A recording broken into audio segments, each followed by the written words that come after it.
அஸ்ஸலாமு அலைக்கும். எனக்கு ஃபர்ஸ்ட் டைம் எங்க மாமியார் செஞ்சு கொடுத்த மட்டன் கிரேவி.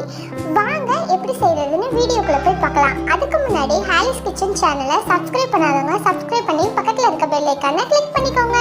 வாங்க வீடியோக்குள்ள போகலாம். 1/4 கிலோ அளவுக்கு பச்சை மொச்சை பயிரை க்ளீன் பண்ணிட்டு முதல் நாள் நைட்டே ஒரு பாத்திரத்தில் போட்டு தண்ணி ஊற்றி ஊற வச்சுட்டு இந்த மாதிரி தோலை ரிமூவ் பண்ணி எடுத்துக்கிறேன். நிறைய பேர் வீட்டில் அந்த பச்சை மொச்சை பயிரை அப்படியே தான் போட்டு சமைப்பாங்க. இந்த மாதிரி தோலைனா ரிமூவ் பண்ணிட்டு சமைக்க மாட்டாங்க. எங்கள் வீட்டிலேயே அந்த மாதிரி தோலைனா ரிமூவ் பண்ண மாட்டாங்க. ஒரு மிக்ஸி ஜாரில் 1 இன்ச் அளவுக்கு இஞ்சி, 3 வெள்ளைப்பூடு, 4 கிராம்பு, 2 ஏலக்காய் சேர்த்து அரைச்சி எடுத்துக்கோங்க. அடுப்பை ஆன் பண்ணிட்டு குக்கரை வச்சுட்டு 4 ஸ்பூன் அளவுக்கு எண்ணெய் சேர்த்துட்டு ஒரு பெரிய வெங்காயத்தை நீள நீளமாக கட் பண்ணியிருக்கேன், அதையும் சேர்த்துக்கோங்க.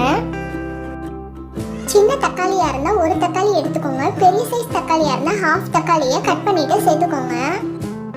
இப்போ நம்ம அரைச்சி வச்சிருக்க இஞ்சி பூண்டையும் சேர்த்துக்கோங்க. நல்லா வதக்கி விடுங்க. அடுப்பை மீடியம் ஃப்ளேமில் வச்சுட்டு சின்ன ஸ்பூனில் 1 ஸ்பூன் அளவுக்கு மிளகாத்தூள் சேர்த்துக்கோங்க.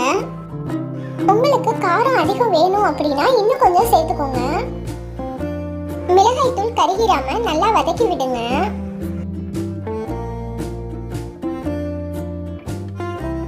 இப்போ 1 கப் அளவுக்கு தேங்காய் பால் சேர்த்துக்கலாம்.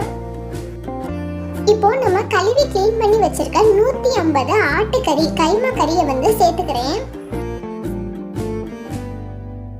3/4 ஸ்பூன் அளவுக்கு குழம்பு மசாலா பொடியை சேர்த்துக்கிறேன். கறி குழம்பு புளிக்குழம்புன்னு எல்லாத்துக்குமே நம்ம ஒரு மசாலா பொடி தான் சேர்க்குறோம். ஐ பட்டன்லையும் ஃபர்ஸ்ட் கமெண்ட்லையும் அந்த வீடியோவோட லிங்கை போஸ்ட் பண்ணுறேன், வேணுங்கிறவங்க கிளிக் பண்ணி பாருங்க. இந்த கறிக்கு தேவையான அளவுக்கு உப்பும் கொஞ்சமாக தண்ணியும் சேர்த்துட்டு குக்கரை மூடிட்டு 3 விசில் விட்டு எடுத்துக்கிறேன்.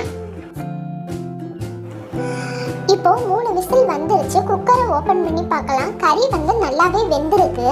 இப்போ நம்ம எடுத்து வச்சிருக்க மொச்சை பயிரை சேர்த்துக்கலாம்.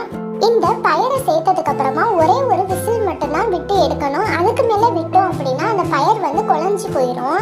ஆனால் எங்கள் மாமியார் வீட்டில் இந்த மாதிரி தான் தோலை ரிமூவ் பண்ணிட்டு சமைப்பாங்க. இதோட டேஸ்ட் இன்னமுமே சூப்பராக இருக்கும் அப்படின்னு சொல்லுவாங்க.